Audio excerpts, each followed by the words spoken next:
Installing your transducer all begins with putting it in the right spot, and there's a lot of different places you can put it. I am going to put mine on my jack plate because it keeps it safe, and I'm not worried about what the depth is as I'm running down the lake. And so I'm going to mount mine right there on the jack plate with the, now that's an accessory kit that you have to do to get that, to mount it on there. But from there, I've actually just taken and done everything up to the front. We threaded it through, and here in a little bit I'll use the attachments that they gave to me and screw them down, and then I'll attach this wire real tight onto it so it's right next to the engine. That makes it real easy inside there. I'll go back up to the front now. I've weaved it all the way through the boat and have taken it all the way up to the front of the boat there, and came out, the wires came out right there.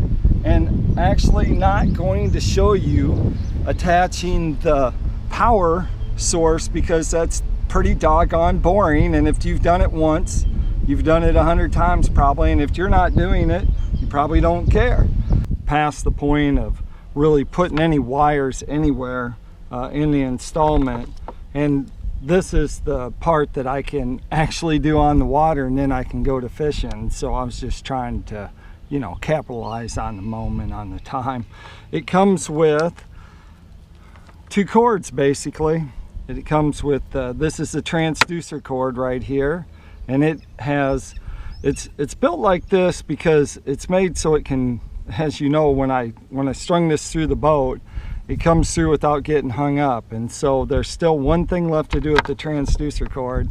This is the other cord. This is the power cord. It's also the NEMA cord, the network cord that's inside there, along with the power source. I hooked that up already to the battery. So I have a fuse, a 3-amp fuse in between it and the unit itself, and it just basically fits right into the back of the unit.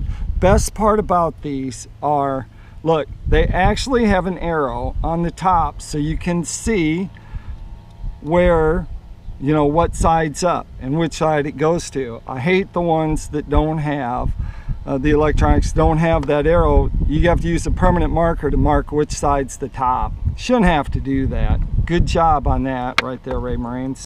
One last thing that I do to install my unit here is I like using this webbing and sliding. I slid it over top the ends here. I'm going to slide it all the way down, and I put that in there, and then that just keeps the cables, it seems, from flopping around and moving. And when I want them to stay in place, or when I slide them up against here when the unit's not on it, kind of protects them and just keeps them out of the way. And then the rest of the way, all you have to do is just plug it in and you're good to go. That's how you basically install your Axiom.